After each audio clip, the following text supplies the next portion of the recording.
Sillasmesas.es, tu tienda de muebles para hostelería. Venta online de todo tipo de mobiliario hostelero de gran calidad con las mejores ofertas solo para profesionales. Mesas, sillas y toda una amplia gama de muebles para restaurantes, bares, hoteles, comedores, terrazas y mucho más. Sillasmesas.es, calidad y variedad al mejor precio.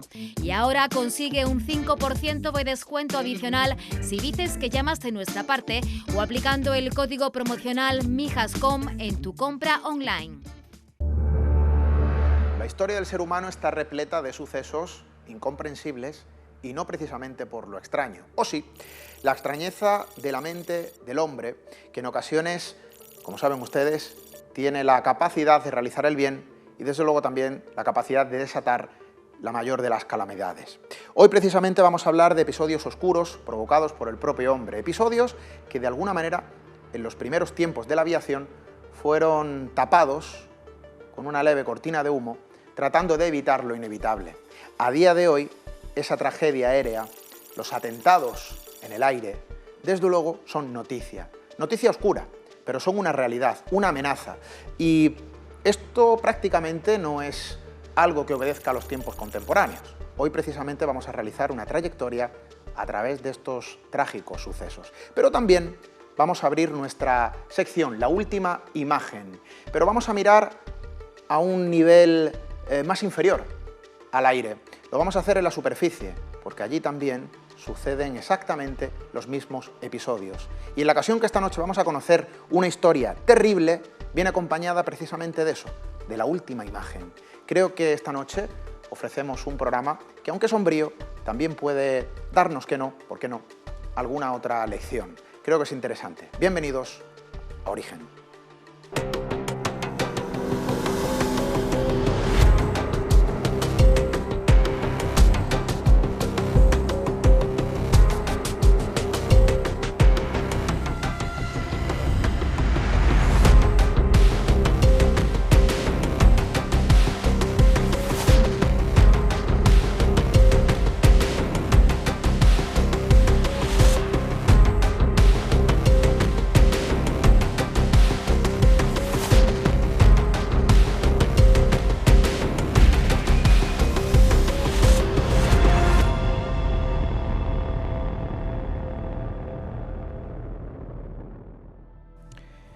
Y en esta sección, en la última imagen, desde luego analizamos precisamente la última escena captada por una cámara justo antes de la tragedia.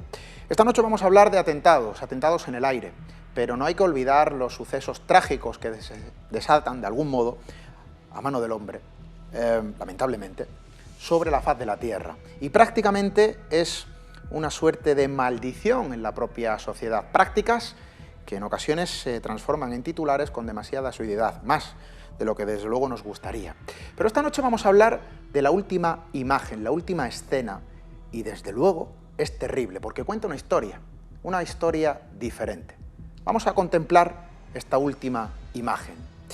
Esta fotografía fue tomada el 15 de agosto de 1998, en pleno corazón de la ciudad de Omagh, en Irlanda del Norte. Nadie sospechaba que el vehículo rojo que observan en la fotografía junto al lado de las personas que aparecen en la imagen contenía una bomba que estaba a punto de explotar. Y así fue, un atentado que acabó siendo reivindicado por el grupo paramilitar del Ejército Republicano Irlandés. Aquel día, instantes después de la toma de esta imagen, murieron 29 personas. Cerca de 220 personas también que deambulaban por la zona resultaron heridas. El hombre y el niño sobrevivieron al atentado. La fotógrafo que reflejó con su cámara la última escena antes de la tragedia no pudo hacerlo. Falleció a causa de la barbarie, justo después de captar su última imagen.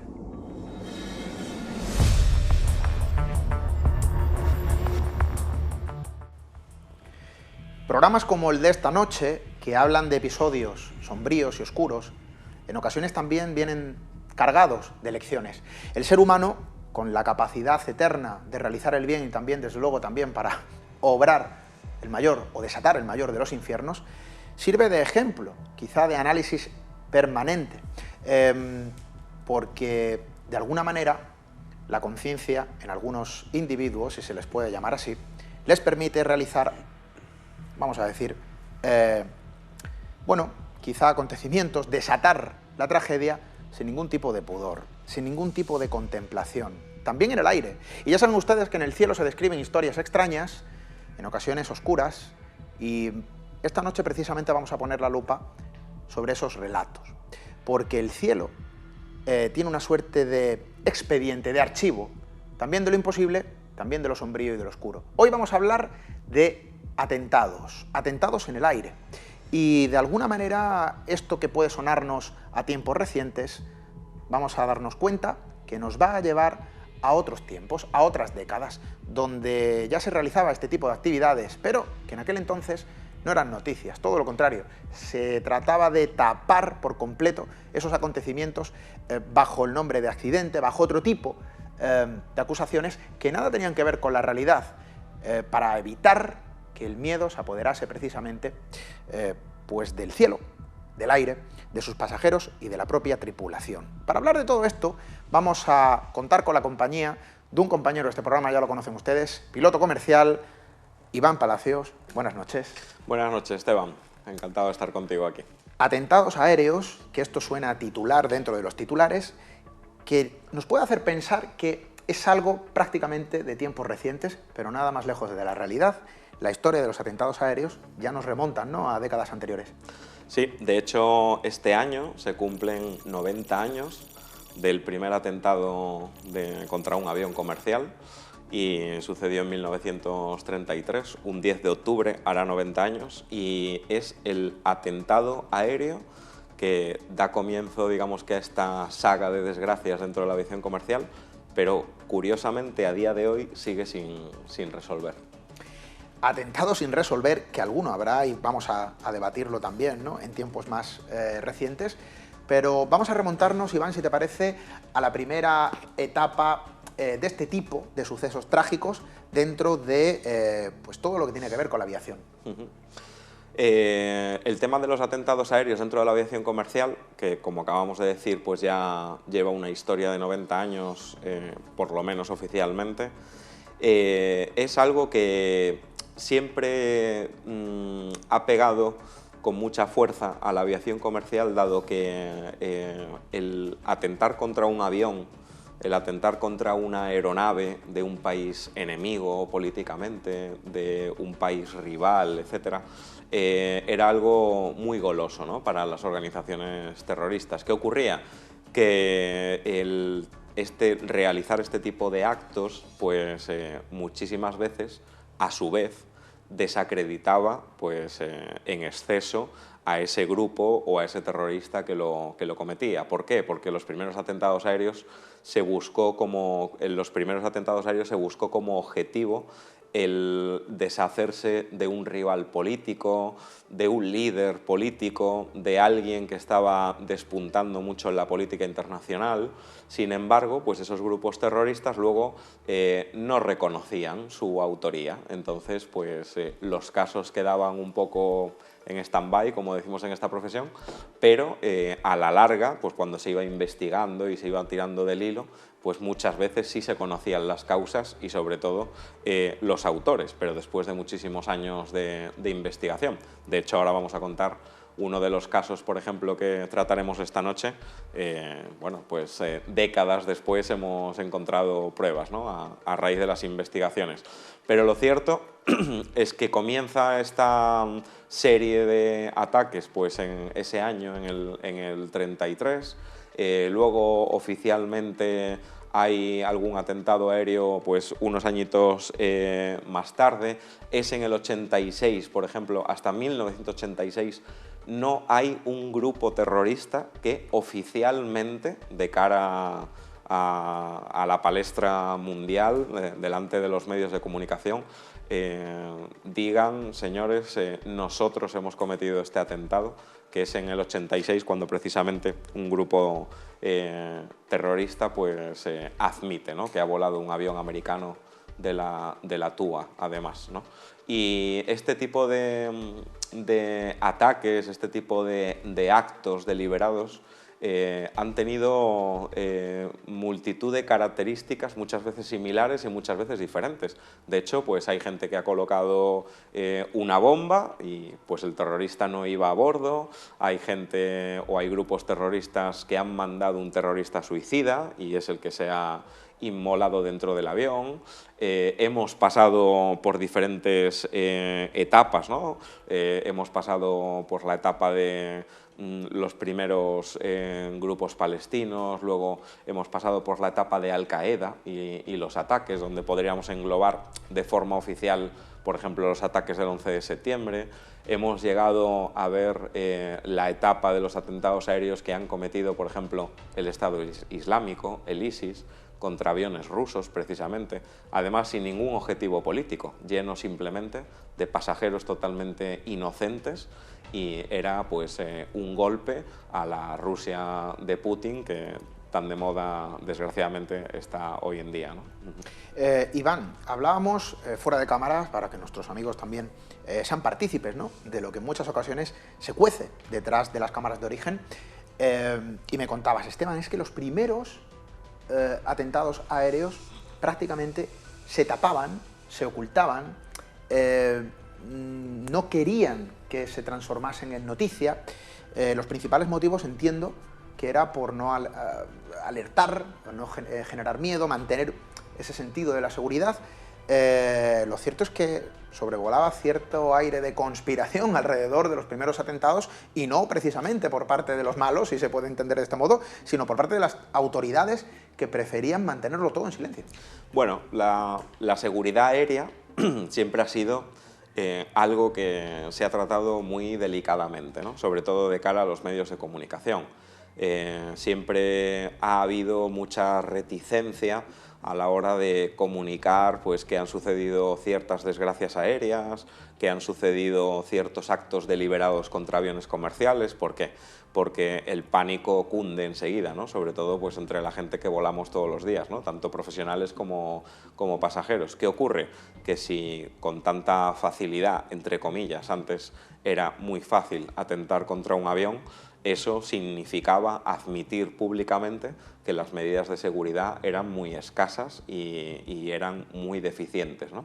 Aparte de eso, los propios grupos terroristas, cuando cometían un acto deliberado contra una aeronave, ya fuera del país que fuera, saltaban a la palestra internacional, pero bueno, algunas naciones sí podían incluso hasta aplaudir ese tipo de actos, pero la inmensa mayoría del mundo civilizado condenaba a ese grupo terrorista por haber realizado una matanza de inocentes pura y dura, porque no está justificado de ninguna manera que tú, para asesinar a un líder político, te tengas que llevar a 200 personas por delante, ¿no?, o al número de pasajeros que sea, totalmente inocentes.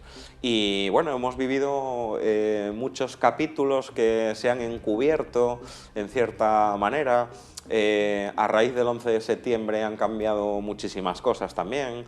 Hubo un atentado muy famoso que desgraciadamente cambió muchas normas de la aviación, como fue el de Lockerbie en Escocia también, que se derribó con una maleta bomba, un Boeing 747 de la Pan Am sobre Escocia, murió todo el mundo. A raíz de eso, por ejemplo, cambiaron muchas normas internacionales dentro de la aviación, ¿no? Nadie hoy en día puede viajar sin su maleta. Hasta ese atentado, en ese momento, fue tan sencillo como colocar una maleta bomba y facturarla, pero yo no me subo. El avión despega, se va con su maleta bomba y en cierto momento programado el avión explota, ¿no? Hoy en día, ¿qué ocurre? Si un pasajero no está a bordo, su equipaje no viaja, y si hace falta sacar todas las maletas, se sacan todas las maletas, con el consiguiente retraso. Ha cambiado mucho la aviación respecto al ciclo de los atentados aéreos. Nos han enseñado mucho a raíz de vivir mucho derramamiento de sangre, pero hemos aprendido mucho también sobre la seguridad aérea. Hombre, yo creo que al final la tecnología, la propia evolución del conocimiento, la propia experiencia, Iván, hace que volar a día de hoy sea seguro. Nosotros, desde luego, no queremos alarmar, no queremos generar miedo, ni mucho menos. Yo mismo soy usuario bueno, pues del tráfico aéreo, del avión, me gusta viajar en avión, pero hay que atender a esos acontecimientos que se llevan desarrollando en el espacio aéreo, cada vez con más barreras, afortunadamente, prácticamente desde hace décadas, tantas como esos 90 años, Iván, que han pasado del primer atentado sin resolver, vamos a decirlo así. 90 años de historia a través de un atentado que no ha sido resuelto aún en nuestros días, Iván. Así es, el primer atentado aéreo de la historia de la aviación comercial sucede un 10 de octubre de 1933, era un Boeing 274 de la United Airlines, perdón, un Boeing 247 de la United Airlines, y hacía la ruta Nueva Jersey-California. Llevaba muy poquita gente a bordo y bueno, se había colocado, sin saber cómo ni quién, un artefacto explosivo, una bomba, en uno de los lavabos del avión. Total que este avión, pues estando en su vuelo de crucero, el artefacto estalla y la deflagración es tan grande que el avión se desintegra en el aire prácticamente. Al final no muere mucha gente porque en 1933 no era muy habitual volar, no estaba al alcance de todos, los aviones eran pequeños, tenían poca capacidad. Mueren 3 tripulantes y 4 pasajeros, los 2 pilotos, digamos que el auxiliar que iba en cabina atendiendo a los pasajeros, y esos 4 pasajeros, ¿no? Ese avión o ese vuelo fue sospechoso de que hubiera sido derribado por la mafia en un primer momento. ¿Por qué? Porque ese avión tenía prevista una parada en Chicago.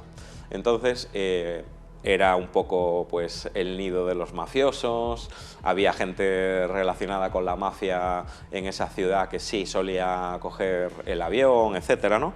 Y no se encontró absolutamente ni una sola prueba, ni rastro, ni indicio que probara que esa bomba pertenecía de alguna manera a alguien de la mafia, ¿no? Se tiró mucho del hilo por ahí, pero no se encontró nada. Luego se pensó que podía haber sido un sabotaje por parte de alguien del personal de tierra. Obviamente alguien físicamente tenía que haber colocado la bomba en el lavabo, esa caja o ese contenedor, lo que llevara con ese aparato explosivo, ¿no? ¿Qué ocurría en United Airlines en 1933? Que había un grave conflicto sindical, por ejemplo, entre los trabajadores y la compañía. Se tiró de ese hilo también, se investigó a ver si alguien del sindicato, que ya fuera tan extremo como para llegar a poner una bomba en el avión y apretar a la compañía, pero no hubo ni un solo indicio que relacionara tampoco ningún acto sindical con el atentado, ¿no? Jamás se tuvo ni una sola pista de lo que pasó. Se sabe que explotó el avión en el aire, que murieron 7 personas y no se supo nada más. Entra en escena una de las personas más famosas por aquel entonces de los Estados Unidos, que era un agente del FBI, que se llamaba Melvin Purvis, y este hombre, el que quiera indagar un poco, aunque no suene mucho el nombre, es uno de los agentes del FBI más famosos de la historia, incluso a día de hoy. Porque este hombre, que además de abogado era agente del FBI, fue el encargado de perseguir a numerosos delincuentes famosísimos en los Estados Unidos, y de hecho parte de su carrera la dedicó a perseguir y atrapar, por ejemplo, a John Dillinger, que era un gran atracador de bancos en los Estados Unidos. En el 33 en los años 30 era el enemigo público número 1 en la sociedad estadounidense, y este hombre, por ejemplo, muere por disparos a manos de Melvin Purvis en una persecución que además pues, se llevó al cine, a las películas de cine, etc. En el caso Dillinger, el 22 de julio del 34, cuando lo asesinan en una persecución, o lo matan en una persecución policial. Sin embargo, en ese momento todavía seguían siendo incapaces de resolver el caso del atentado del Boeing 247. A Melvin Purvis, por ejemplo, era muy bajito de estatura, lo llamaban el pequeño Melvin, el pequeño Mel, perdón, y atrapó delincuentes súper famosos como Babyface Nelson, Charles Arthur Pretty Boy, los hermanos Baker y, como dije, John Dillinger, ¿no? A día de hoy, Purvis tiene el récord de detenciones en el FBI de delincuentes famosos. Nadie ha podido igualar esa cifra y la conserva hoy en día. Aunque no tiene mucho que ver con el mundo de la aviación, lo recalco porque es una historia apasionante que seguramente hasta podrías contar un día entera en este programa, porque este hombre luego, en 1960, él muere de un disparo. Se supone que tenía la pistola con la que había asesinado a John Dillinger, y muere de un disparo en su casa, en Estados Unidos. ¿Qué ocurre? Que oficialmente se cataloga como un suicidio, pero se piensa realmente que manipulando la pistola se le atascó una bala y él, intentando sacar la bala, se disparó en el rostro, pues, de forma accidental. Los forenses siempre dijeron que no había pruebas de que hubiera sido un suicidio. Nunca consiguió resolver uno de los casos más importantes de Estados Unidos, como fue ese atentado aéreo contra ese Boeing de la United Airlines. Y en 1949, bajo sus investigaciones, sucedió el segundo atentado aéreo contra la aviación comercial, que fue contra un vuelo de Canadian Pacific Airlines. En este caso mataron a 23 personas, 23 ocupantes entre tripulación y pasajeros. Era un avión que, más o menos en la vertical de Quebec, en Canadá, explotó en el aire, ¿no? ¿Qué ocurrió? Que Melvin sí que descifró este caso y encontró al culpable. Y es que resulta que habían colocado un artefacto explosivo, una bomba, a bordo, y consiguieron averiguar que el culpable era un joyero estadounidense que lo único que quería era matar o asesinar a su esposa, que iba en ese avión precisamente como pasajera. Y bueno, llevaban casados toda la vida y este joyero pues tenía una querida, una amante. La mujer se enteró y, para que la mujer no le hiciera la vida imposible, decidió simplemente o sencillamente eliminarla dentro de su locura de esta manera. Y lo que hizo fue pues meter una bomba. No se han dado muchas explicaciones de cómo se consiguió, tampoco para no dar pistas al público y demás, pero consiguió meter una bomba a bordo, explotó el avión, se deshizo de su mujer y se deshizo de los 22 ocupantes restantes. En este caso, Melvin Purvis, este agente famoso del FBI, sí consiguió atrapar, enjuiciar y encarcelar al joyero, que además en Estados Unidos fue condenado a muerte. Bueno, fíjense ustedes, historias oscuras y trágicas, la mente del ser humano, que es capaz de hilar el guión, no voy a decir para el asesinato perfecto o para el atentado perfecto, porque no creo que exista la perfección en ese tipo de acontecimientos, pero lo cierto es que al final son episodios, sucesos que nos enseñan parte de nuestra propia naturaleza. Nos guste o no, el ser humano, bueno, pues se doblega ante esa dualidad eterna que forma parte de los entresijos que nos componen, simplemente, ¿no?, por ser miembros de nuestra especie. Por fortuna, no son la mayoría los que abundan con ese tipo de piezas, y por fortuna existen personas como este Melvin Purvis, que te voy a coger la palabra, Iván, porque vaya historia, vaya personaje. Estoy seguro que va a pasearse por esta mesa, por el plató de Origen y por nuestro programa hermano Misterio en Red, en esta casa, en Mijas Comunicación. 1949, este episodio trágico que pasa al siguiente capítulo, precisamente 6 años después, 1955. En 1955 sucede el caso dentro de la aviación comercial, que es cuando se trata o sucede o de alguna manera preparan el primer atentado aéreo contra un líder político. ¿Quién era? Era Zhou Enlai. Zhou Enlai era un ministro de la China comunista, por entonces, en 1955, y bueno, el primer ministro, nada más y nada menos, ¿no? Este hombre tenía previsto coger un vuelo de Air India que iba de Hong Kong a Yakarta. Él iba a una cumbre de países no alineados, como le llamaban por entonces y demás. Y a bordo de un Lockheed Constellation de aquella época, era un avión de muchísima envergadura, un avión extremadamente grande para la época, un Constellation 749, su objetivo era embarcar en ese avión y realizar ese vuelo. El avión, sobre el mar de China, el avión explota dentro una bomba, un artefacto también explosivo, y estalla sobre el mar de China. ¿Qué ocurre? Que abre un boquete enorme en el fuselaje, pero el avión no se desintegra en el aire. Consiguen la tripulación que siga volando, pero el avión comienza a caer y realiza un amerizaje de emergencia en el mar de China, con muchas dificultades, pero debido a la explosión dentro del avión había fuego a bordo, había llamas, había unas llamas muy voraces y matan a 16 personas. Aun consiguiendo la tripulación amerizar de emergencia y que la mayoría se salvasen, murieron 16 personas. De esas 16 personas, prácticamente el 100% eran periodistas que iban a cubrir precisamente aquella conferencia, acompañando al primer ministro, una conferencia que se daba en Bandung, en Indonesia. Era una conferencia afroasiática de países pues, que no comulgaban, ¿no?, con los aliados y demás, amigos comunistas y demás, ¿no?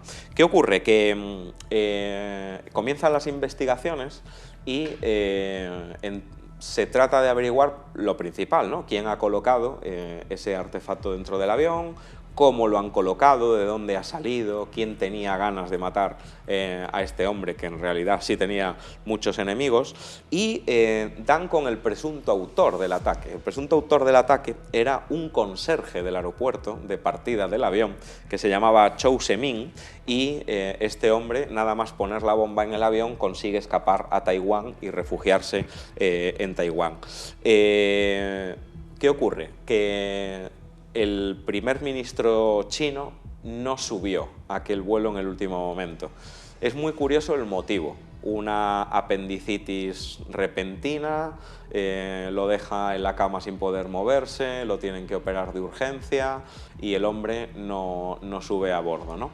Esa es la versión oficial. Las lenguas no oficiales y las fuentes no oficiales dicen que los chinos estaban al tanto de aquel plan para sabotear el avión, aquel complot contra el primer ministro chino, y que dejaron transcurrir el complot sabiendo que el primer ministro chino no iba a ir a bordo, para que, digamos, que los autores del ataque, que eran pues, anticomunistas 100%, quedaran mal de cara precisamente a la galería internacional, ¿no? Y al final lo único que hicieron fue asesinar a periodistas inocentes, ¿no?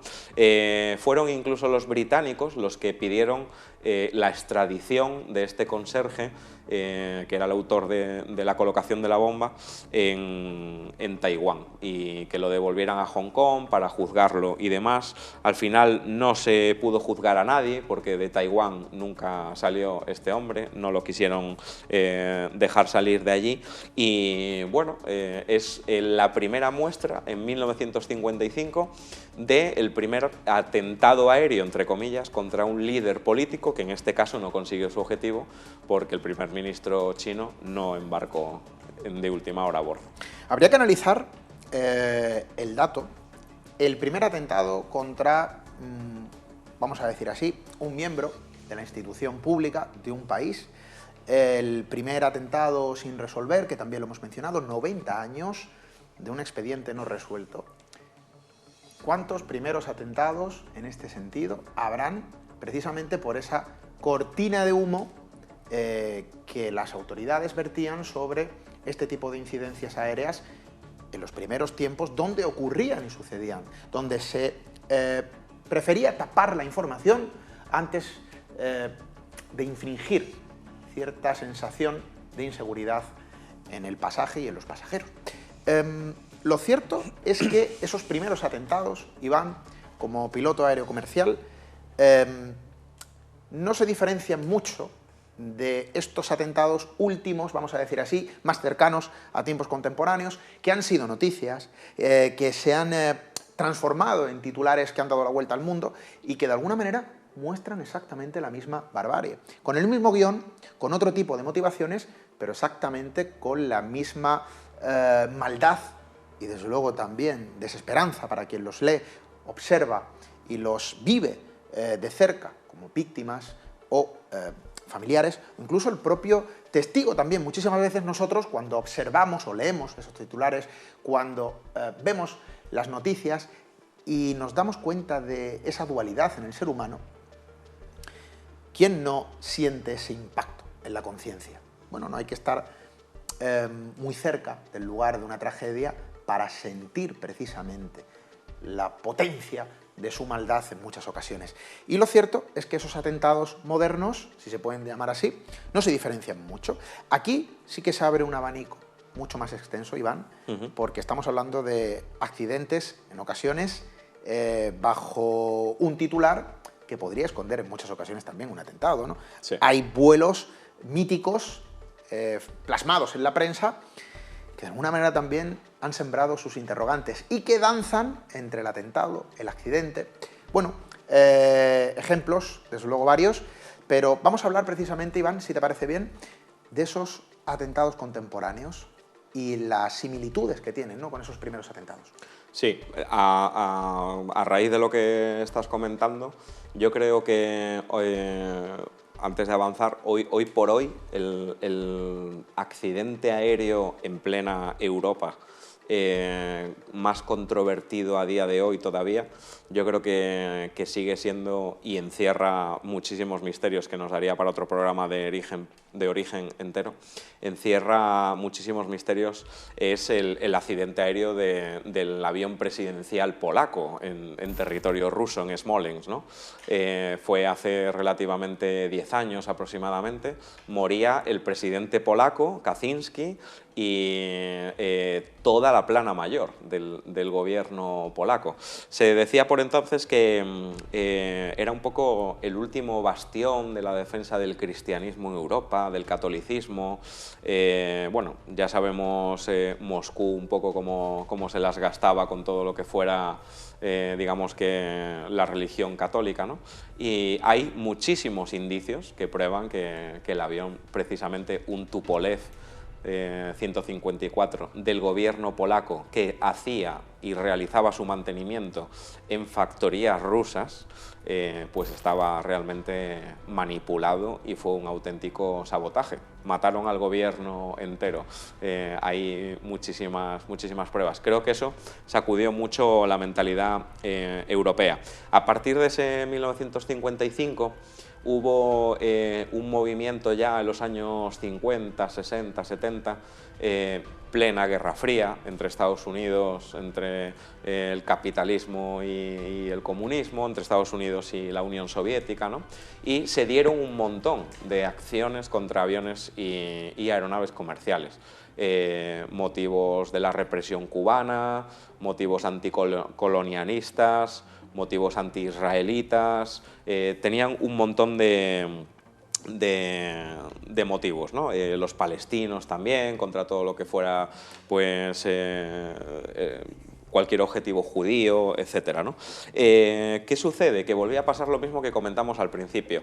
No se reivindicaban de forma explícita esos atentados. ¿Por qué? Por dos razones. Primero, porque todos esos grupos, la imagen internacional iba a quedar muy deteriorada. Había mucho derramamiento de sangre en esas acciones. Murieron cientos y cientos de personas en atentados, en secuestros aéreos, en sabotajes, etcétera. Podrían ser innumerables los casos, ¿no?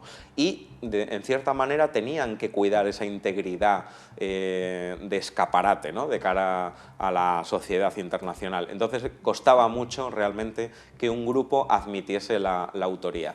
No sucede hasta 1986, como antes dijimos, cuando un grupo palestino, precisamente de terroristas palestinos, el grupo de Abu Nidal, en 1986 atenta contra un Boeing 727 de la TUA que estaba a punto de aterrizar en Atenas y explota una bomba a bordo del avión, y el boquete que se abre en el fuselaje, más la despresurización explosiva que ocurre dentro del avión, pues lo que hace es que succiona a 4 pasajeros fuera y lamentablemente fallecen, ¿no? Los encuentran, de hecho, flotando prácticamente cerca de la isla griega de Argos, ¿no? Se salvan 110 personas, incluida toda la tripulación, y es cuando ese grupo, de forma pues abierta, delante de todos los medios de comunicación, dicen y admiten por primera vez la autoría de un atentado aéreo. Hemos puesto una bomba en el Boeing 727 de la TUA,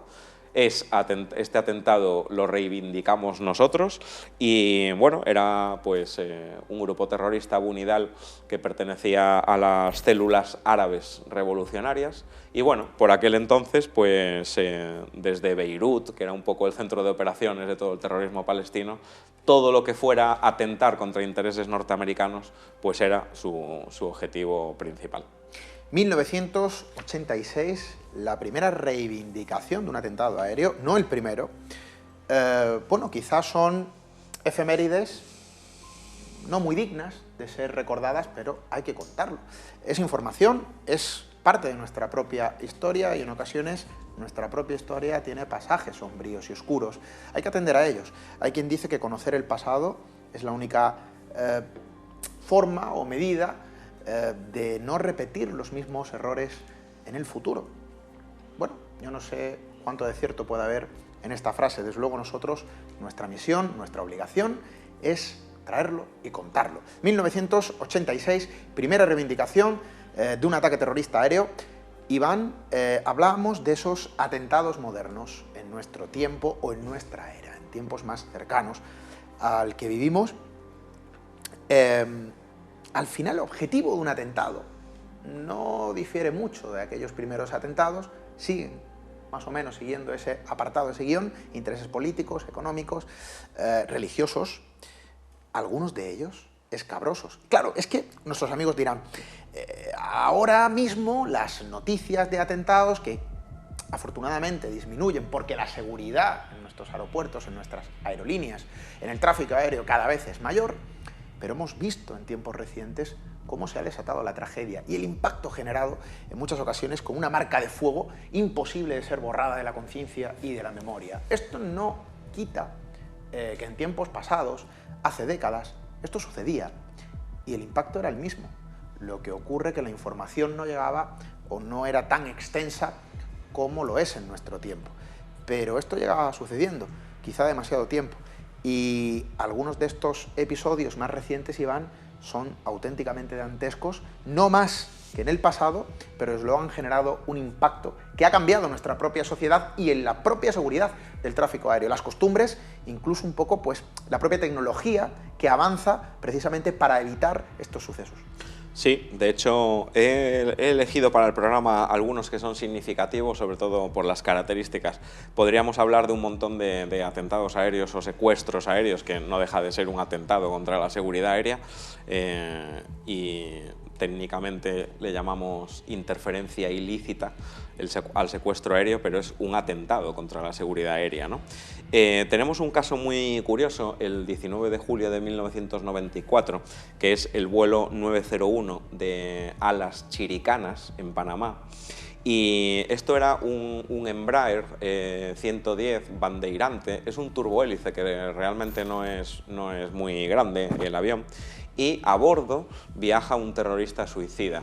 El terrorista suicida, poco después de despegar desde el aeropuerto de Colón, en Panamá, el aeropuerto Enríquez Adolfo Jiménez, hace estallar un artefacto explosivo que llevaba él adosado en su propio cuerpo, y el avión se desintegra, matando a todo el mundo. Mueren 21 personas, pero en este caso había 12 empresarios judíos.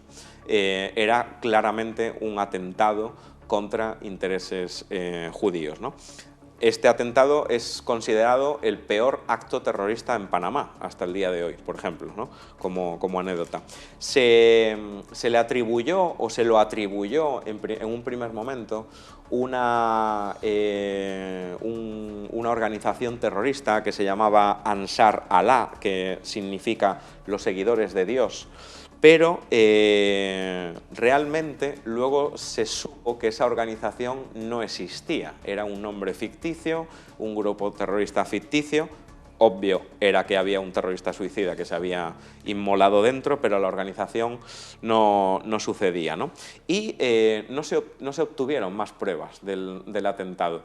Y hablamos de 1994, pero es en 2017, hace escasamente 5 años, cuando el FBI averigua por nuevas investigaciones, la tecnología forense de las investigaciones de los restos de explosivos, etcétera, ha avanzado muchísimo y digamos que se reestudian casos para ver si se les da otra vuelta y se consigue esclarecer o solucionar, ¿no? Y consigue averiguar que, tirando del hilo, que el terrorista que realmente se inmoló se llamaba Ali Hawa Jamal, y era el terrorista que se inmoló dentro del vuelo 901 de alas chiricanas. Este avión vuela por los aires exactamente 24 horas después que Hezbollah vuela en Buenos Aires, en Argentina, un edificio entero de intereses israelíes, que era la sede de la AMIA en Buenos Aires, era esa sede de personal israelí, ¿no? Esto sucede el 19 de julio de 1994, esa voladura en Buenos Aires es el 18 de julio, y finalmente seguimos tirando del hilo porque ya sabemos el autor y su nombre, y realmente también pertenecía a Hezbollah. Hezbollah hace explotar en el aire ese avión de alas chiricanas con esas 21 personas inocentes a bordo y mata a esos 12 empresarios judíos. Tremendo episodio, como tantos otros, que han pasado por los titulares de los periódicos de todo el mundo. El desazón que genera este tipo de noticias y de acontecimientos es terrible. Algunos de ellos, vamos a mencionarlo esta noche, insisto, han generado cierta sensación de inseguridad de que ocurrieron. Por supuesto que sí, es que esto es inevitable, pero la marca, el impacto, imborrable. Recordarán ustedes el atentado en Estados Unidos el 11 de septiembre, terrible escenario donde se situaban las Torres Gemelas, y desde luego esa es la memoria más oscura, si se puede llamar de este modo, y desde luego lo es, en cuanto a los atentados aéreos. ¿Por qué? No porque fuese diferente al resto de atentados que esta noche estamos hablando, sino porque quizá fue el que se transformó en un cambio de paso, en un golpetazo en la mesa, porque generó un cambio de conciencia a todos los niveles, no solo en cuanto al personal circundante, a todo el tráfico aéreo, al universo de la aviación, sino también al gran público. Incluso aquellos en los que no se habían subido nunca en un avión, vieron este tipo de escenarios, de sucesos y de episodios con otros ojos, estoy seguro. Vamos a hablar de ello, por supuesto que sí, pero hay accidentes, si se puede tildar de este modo, Iván, o atentados que de alguna manera también han generado muchísimas interrogantes. Uno de ellos, el vuelo MH17 de Malaysia Airlines, aquel 17 de julio del año 2014, donde se describió también un episodio oscuro en los cielos. Sí, este avión ya de por sí se hizo famoso porque pertenecía a Malaysia Airlines, que era una compañía que acababa de perder para siempre el mismo tipo de avión, el mismo modelo de avión de la misma compañía, el Malaysia Airlines 370, ese vuelo desaparecido que nunca más apareció después de despegar de Kuala Lumpur. y que a día de hoy, pues casi 9 años después, no sabemos absolutamente nada de él. Este atentado aéreo del vuelo MH17 de Malaysian Airlines sucede tan solo 3 o 4 meses, porque el MH370 creo que desaparece en marzo y este atentado es en julio del mismo año, ¿no? Es un atentado en toda regla porque es un ataque aéreo contra un avión. El avión de Malaysian Airlines, el MH17, que llevaba 298 personas a bordo, fallecen todas porque es derribado el vuelo después de despegar de Ámsterdam, está pues cubriendo la ruta a Kuala Lumpur y a la altura de Ucrania, del Donetsk, esta región que hoy en día pues desgraciadamente también es muy conocida por el tema de la guerra entre Rusia y Ucrania, pues esa zona prorrusa, cuando está sobre la vertical de esa zona, un misil del tipo Buk, se dedujo que era un misil ruso, destruye el avión y mata, lo desintegra en el aire y caen los restos del avión con los cuerpos al suelo y fallece todo el mundo, ¿no? 2 años después, en 2019, el 15 de noviembre, ya se hace público los primeros informes de los investigadores holandeses. Holanda llevó, digamos que encabezó esa investigación de ese atentado aéreo porque la mayoría de los pasajeros eran holandeses, además, ¿no? Era muy duro para la Unión Europea que un avión lleno de europeos prácticamente pues hubiera sido derribado por Rusia, ¿no? Entonces era muy grave el caso.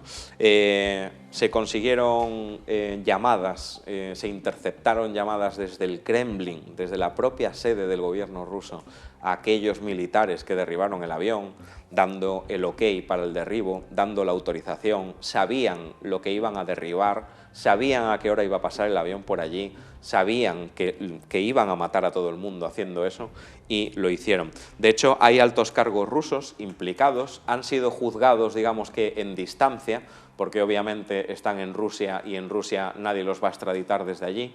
Se ha juzgado en Holanda prácticamente pues, a primeros de este año o a finales del año pasado ha sido el juicio y hay que recordar que asesinaron salvajemente a 80 niños de aquellas 298 personas.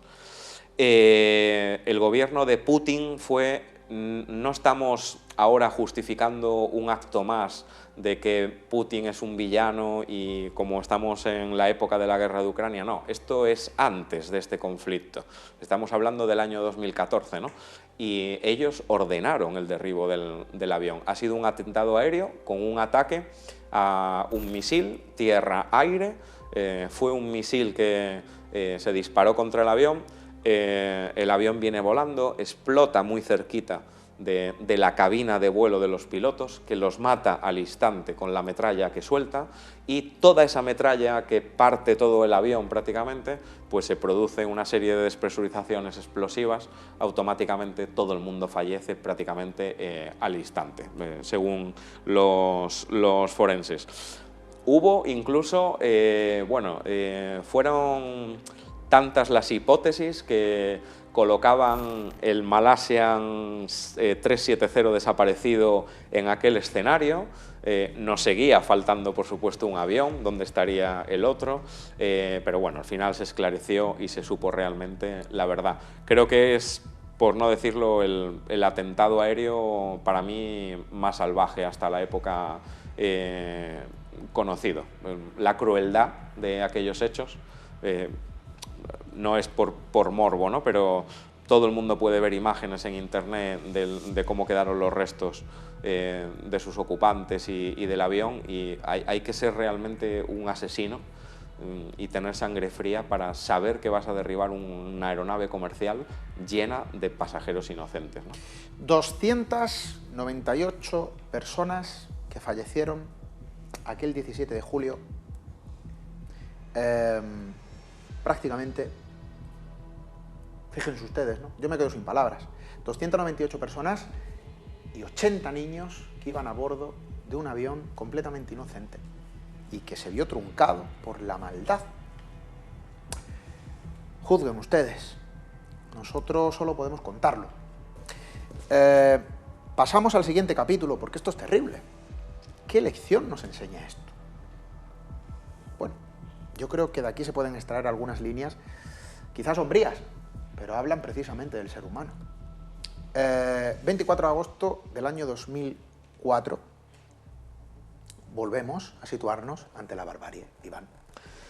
Los rusos, a su vez, también han sufrido los atentados aéreos. Han sufrido atentados aéreos también bastante salvajes y bastante contundentes.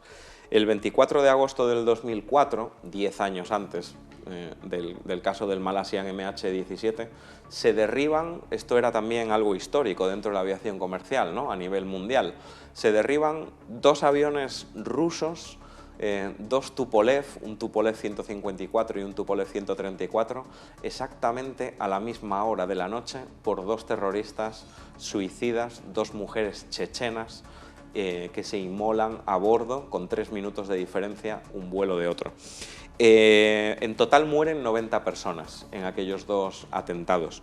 El primero era un Tupolev 134 que llevaba 34 pasajeros y 8 tripulantes, despega de Tula a las 10:56 de la noche y va con destino a Volgogrado desde Moscú.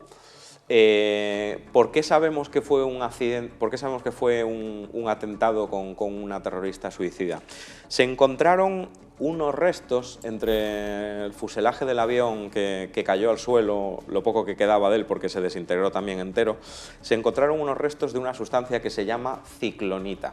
La ciclonita es una sustancia explosiva extremadamente volátil, que a nada que la manipules es capaz de hacer o de realizar una auténtica destrucción, ¿no?, en cualquier sitio donde la pongas. Tan solo, para que te hagas una idea, Esteban, tan solo 50 gramos de esa sustancia sirve para desintegrar entero un avión comercial lleno de pasajeros a una velocidad de crucero en un nivel de vuelo. No queda absolutamente nada. De los pocos restos que quedaron del avión y de los pasajeros, sí se consiguió sacar o obtener restos de esa ciclonita, de esa sustancia explosiva. El segundo vuelo que derribaron aquella noche, con 3 minutos de diferencia, fue un Tupolev 154 muy cerquita de Rostov del Don. Eran pasajeros que iban a un balneario en Sochi, un balneario muy famoso en esa ciudad rusa, y aquí, sin embargo, sí hubo más pruebas de que algo ya estaba pasando antes de que el avión volase por los aires, porque los pilotos consiguieron transmitir una señal de intento de secuestro. ¿Cómo los pilotos podemos transmitir una señal de intento de secuestro? Tenemos una serie de códigos que nosotros transmitimos a los controladores, tampoco hay que dar excesivos datos por seguridad, pero simplemente pues, marcando ese código dentro de nuestras comunicaciones, el controlador automáticamente sabe que estamos sufriendo un intento de interferencia ilícita dentro de la cabina o en la cabina de los pasajeros. Los controladores consiguieron recibir ese código del avión, estaban advirtiendo de que estaban intentando secuestrarlos y hay un controlador aéreo que estaba siguiendo ese vuelo, las pantallas de control aquella noche, y realmente él también afirmó que la aeronave había sido ya capturada por los secuestradores antes de explotar por los aires. Al final se pierde el rastro de ese vuelo también en las pantallas y bueno, pues vuela por los aires. ¿Por qué sabemos que eran 2 mujeres chechenas terroristas suicidas? Pues porque, por supuesto, todos los familiares de todos los ocupantes fallecidos en los vuelos reclaman los restos de sus familiares, los restos de los cuerpos que hubieran quedado, excepto que nadie reclama de la lista de pasajeros 2 cuerpos de 2 mujeres chechenas, que en este caso pues, se dio por hecho que eran las 2 terroristas suicidas y se habían inmolado a bordo. Es excepcional, Esteban, porque es un doble atentado aéreo prácticamente a la misma hora, en 2 aviones similares, uno para una ruta, otro para otra, y no se había conseguido nunca esa proeza entre los terroristas hasta ese momento, ¿no? Bueno, a muchos les sonará el doble atentado, lo hemos mencionado anteriormente, del 11 de septiembre, en Nueva York, en Estados Unidos. Iván, yo diría que fue el atentado, triple atentado. Yo diría que fue el atentado que lo cambió todo ha ido sumando, la seguridad en el tráfico aéreo, todas las aerolíneas han ido al unísono tratando de imponer ciertas barreras para que este tipo de actos, bueno, de alguna manera se detengan y sean imposibilitados, pero lo cierto es que da esa sensación de que los atentados de las Torres Gemelas fueron el antes y el después. Prácticamente el golpetazo en la mesa, donde se tomaron algo más en serio el hecho de los atentados aéreos. ¿Esto es una sensación simplemente por los medios de comunicación o es una realidad? Pues como te dije en otros temas también, nos daría para 4 programas de origen, ¿no? Hablar de los atentados del 11 de septiembre, que espero que algún día lo hagamos, porque hay, no para hablar de lo que todo el mundo conoce, sino para hablar de lo que realmente la gente no conoce, ¿no? Y es sabido y está probado. Ese día que se calificó un poco como el día de la infamia, Estados Unidos, todo el mundo viendo al mediodía, ¿no? en las televisiones horario español, los atentados en directo. Estaba viendo el mundo entero atentados aéreos o atentados contra aviones comerciales en directo. Todo el mundo que recuerda lo que estaba haciendo en aquel momento. Yo estaba comiendo porque me iba a la escuela de pilotos, porque estaba sacándome la carrera de piloto comercial, que la empecé en el 99 y la acabé en el 2002, y en septiembre del 2001 sucede esto, ¿no? Me tocaba una sesión de simulador y comiendo, viendo la televisión, pues impactado. Cuando yo llegué a la escuela de pilotos a realizar mi sesión, ya había policía secreta, miembros de la policía española en todas las escuelas de pilotos de España, preguntando por cada nombre y apellido de cada alumno que estaba allí en toda España, ¿no? Que luego, posteriormente, nos enseñamos. Fue cuestión de horas tras los atentados. Me imagino que en el resto de los países pasó algo similar. Se sabía a ciencia cierta que algo iba a pasar contra las Torres Gemelas en aquel día, en aquel momento. Se utilizaron 4 aviones comerciales, 4 eran 2 767 y 2 Boeing 767 y 2 757 de American Airlines y de United Airlines, y bueno, pues estrellaron un poco utilizaron esa aviación comercial como arma de destrucción masiva contra los intereses políticos americanos, contra los intereses militares americanos y contra los intereses, digamos que capitalistas americanos, ¿no? Las Torres Gemelas yo creo que era el mayor símbolo del capitalismo en Estados Unidos. El poder militar era el Pentágono, se atentó contra el Pentágono, y pues un tercer avión que no consiguió, parece ser, pues alcanzar el Capitolio o la Casa Blanca, que digamos que era contra el poder político, ¿no? Como te digo, Esteban, hubo mucho enigma y mucho misterio, ¿no? en aquellas jornadas.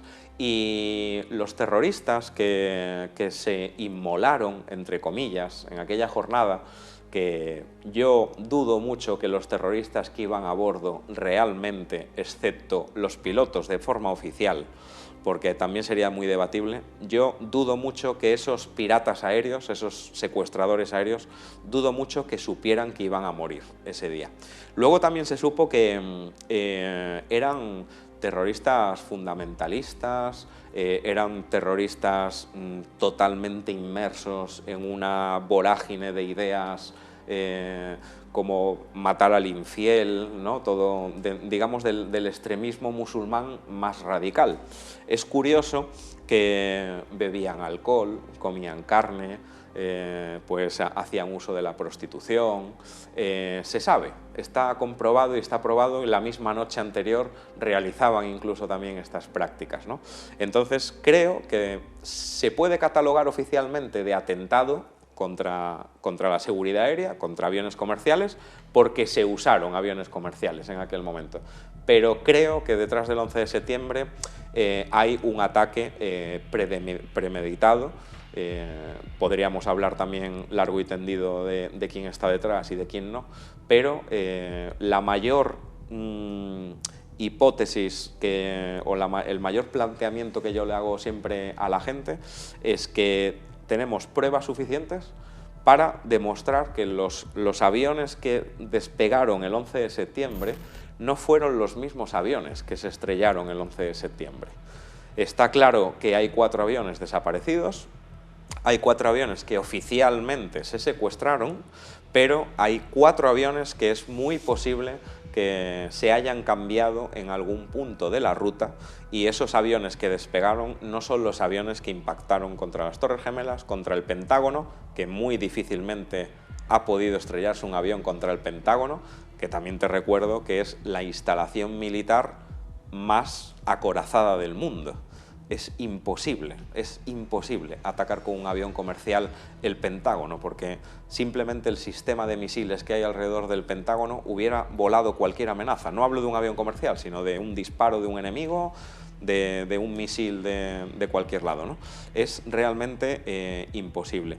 Y el avión, el tercer avión del 11 de septiembre, que es ese avión que oficialmente derriban los pasajeros y tratan de que no llegue a su destino, pues bueno, realmente es una historia muy romántica, ¿no? Desgraciadamente, saber que 90 y pico personas o 60 y pico personas, los que fueran, tiraron el avión abajo, dando su vida por Estados Unidos, ¿no?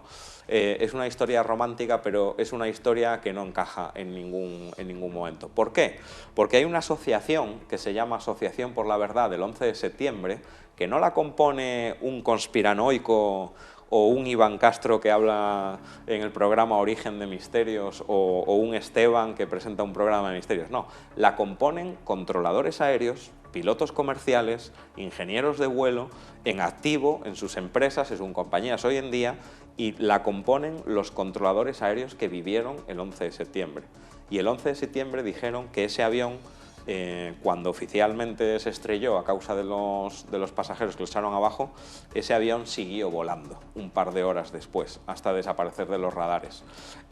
Hay también pruebas irrefutables en las que los controladores aéreos dicen que contra el Pentágono no se estrelló ningún avión comercial. Ellos saben diferenciar muy bien en las pantallas de radar lo que es una avioneta, lo que es un avión comercial, lo que es un caza militar y lo que es un misil, porque están acostumbrados también a detectar pruebas militares y saben cómo circula un misil y qué velocidad lleva. Ellos sostienen que fue un misil disparado desde algún punto lo que impactó contra la pared del Pentágono, ¿no? Los vídeos, además, en ningún momento vemos un avión impactando. Y luego, hablando ya de piratas aéreos y de atentados aéreos, en todas las escuelas donde se formaron aquellos supuestos secuestradores aéreos como pilotos, pues en ninguna sobresalían como alumnos brillantes, y no solo eso, es que se apuntaron directamente a sus cursos de piloto simplemente para saber despegar aviones y pilotarlos en el aire. No les interesaba aterrizar un avión, no les interesaba saber cómo se hacía una aproximación instrumental, etc. Era algo extremadamente extraño, ¿no? Entonces no eran pilotos capaces, con tan poca formación, de dirigir tan eficientemente esos aviones contra esos objetivos. Es muy raro, y esa teoría pende mucho de un hilo. Y ya te digo, podríamos analizarlo muy profundamente. Bueno, dejamos la ventana abierta para hacerlo, porque creo que hay muchas pesquisas que podríamos poner encima de la mesa en el plató de Origen. Lo cierto es que hablamos de unos acontecimientos. Nuestro buen amigo, piloto aéreo comercial Iván Palacios, nos comenta el día en el que fue noticia, el día en el que sucedió, prácticamente lo vimos todos en directo. Y es cierto, en la memoria quedó fraguada esas escenas, esas imágenes. Prácticamente todo el mundo que contempló aquellas noticias recuerda exactamente lo que estaba haciendo en aquel momento. Lo que no sabía es que las escuelas aéreas de nuestro país fueron tomadas por las autoridades para hacer un registro minucioso de todo el alumnado que estaba en ese momento inscrito, inmerso en los estudios. Y yo creo que es algo positivo. Esto lo deberían de haber hecho antes, y quizá a lo mejor sí nos evitamos más de un susto.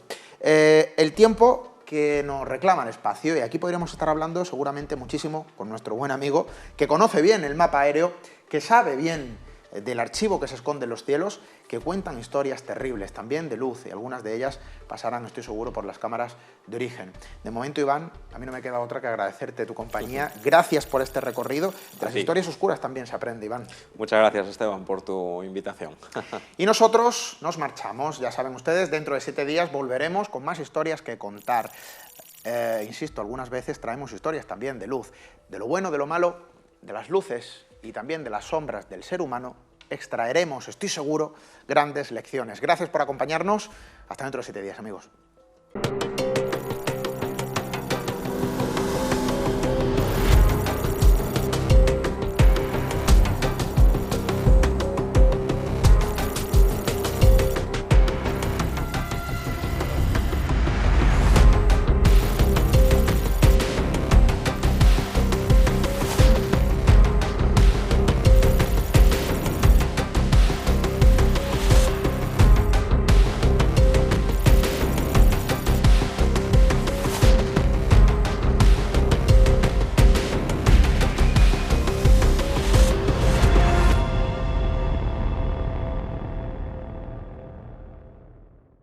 Sillasmesas.es, tu tienda de muebles para hostelería. Venta online de todo tipo de mobiliario hostelero de gran calidad con las mejores ofertas solo para profesionales. Mesas, sillas y toda una amplia gama de muebles para restaurantes, bares, hoteles, comedores, terrazas y mucho más. Sillasmesas.es, calidad y variedad al mejor precio.